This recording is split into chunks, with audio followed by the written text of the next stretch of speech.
So, end of the year, coming into 2023, I thought I'd do a bit of a wrap-up, which I have done with the reels and things like that.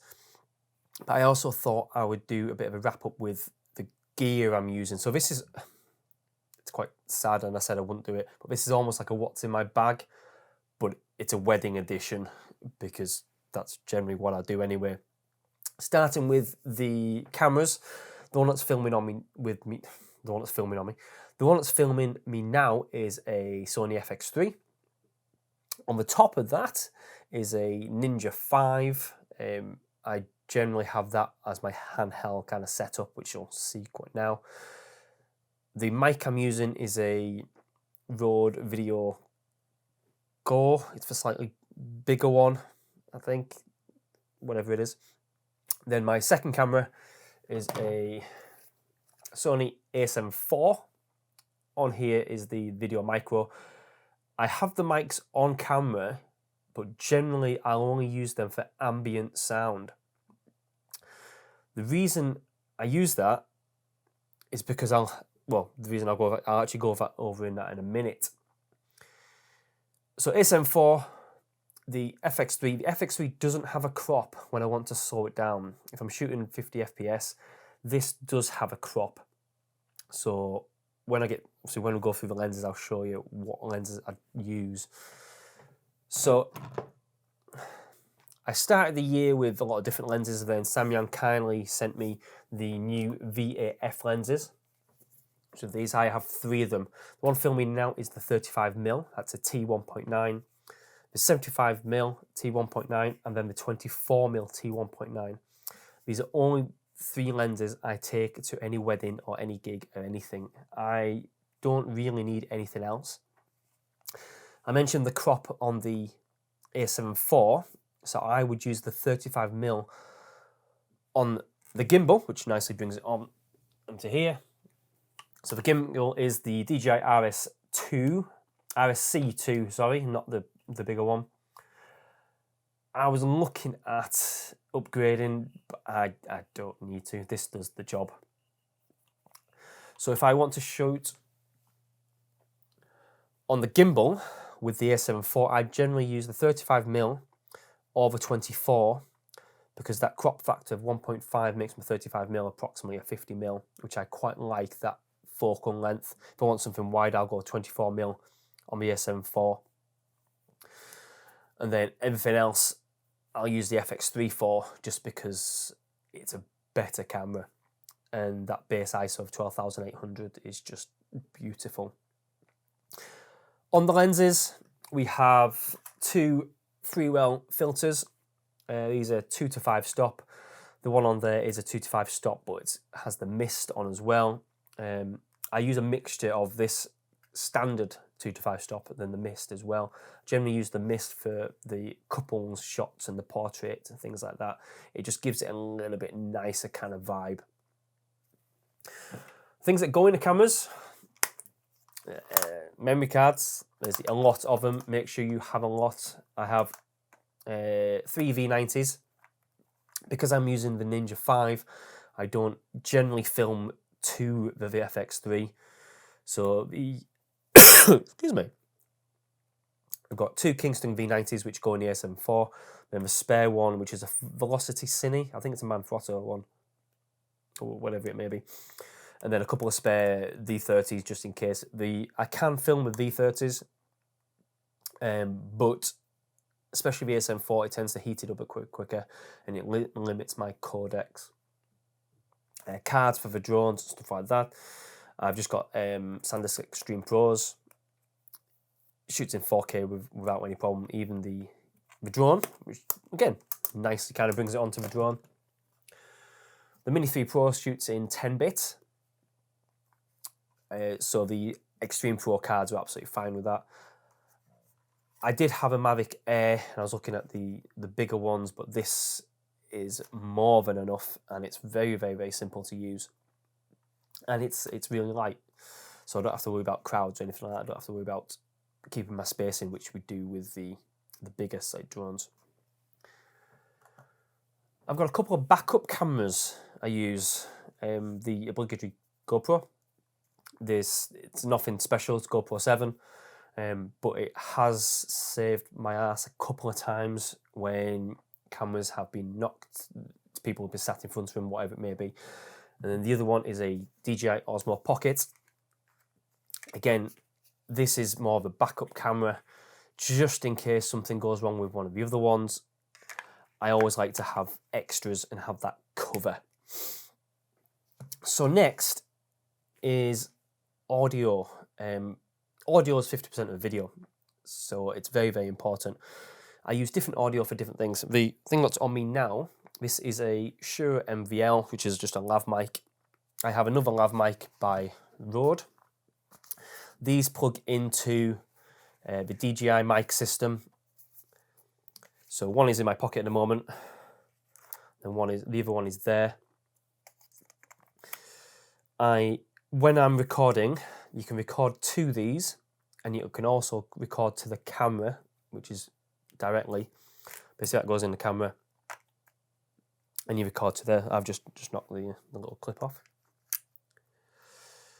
I will do both.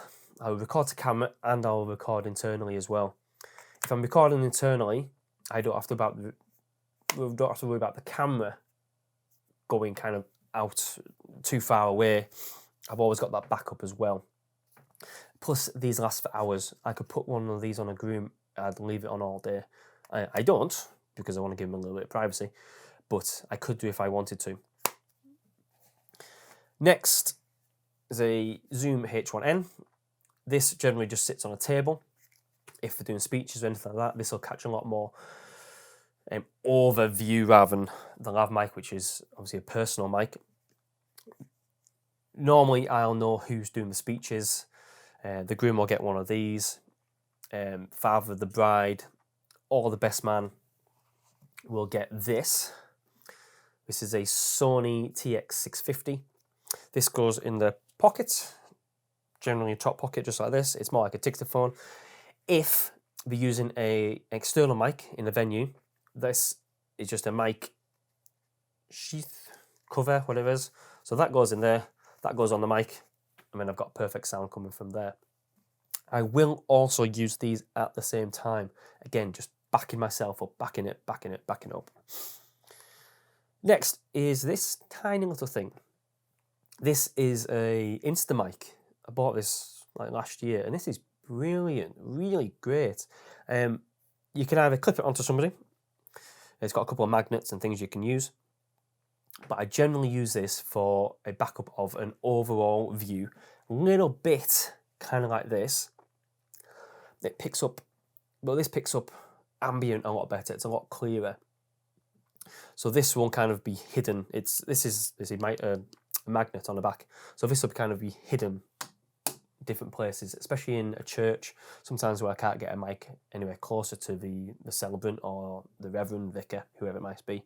So this will just kind of go generally on the altar, because that's got a bit of metal on it. It'll stick there and pick up absolutely everything for me. So this has been very, very, very useful. I'll probably need to get another one.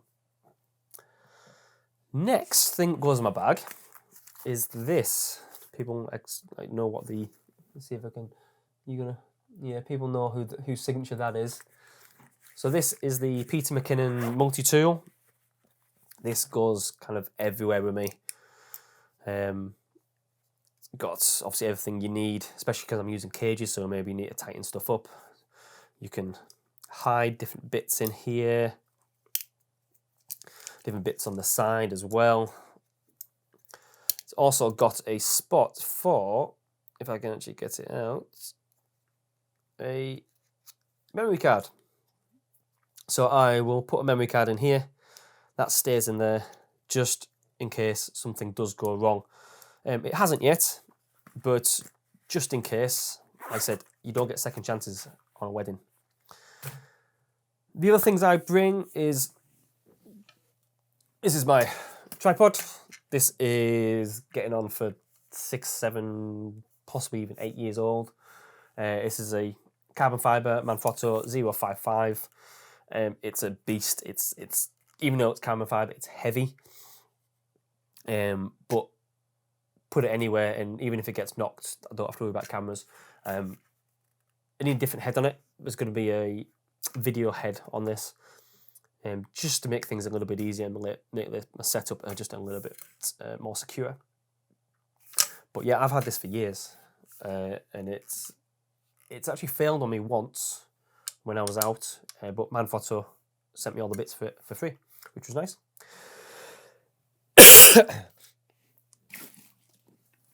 Next thing, lights. I've only just started using for the last few weddings. This is the Godox MK60. There's two different versions of this. The MK60 and the MK60 Bi, which is like a bicolor light. This does the job. If I show you this.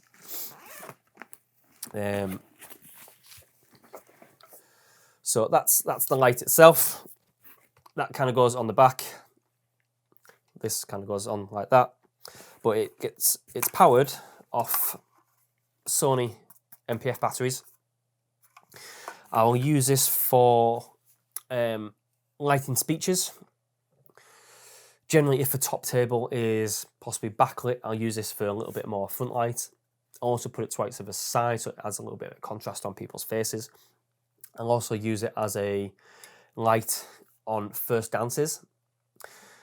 Having that little bit of backlighting, have a little bit of flare, it just looks a little bit nicer.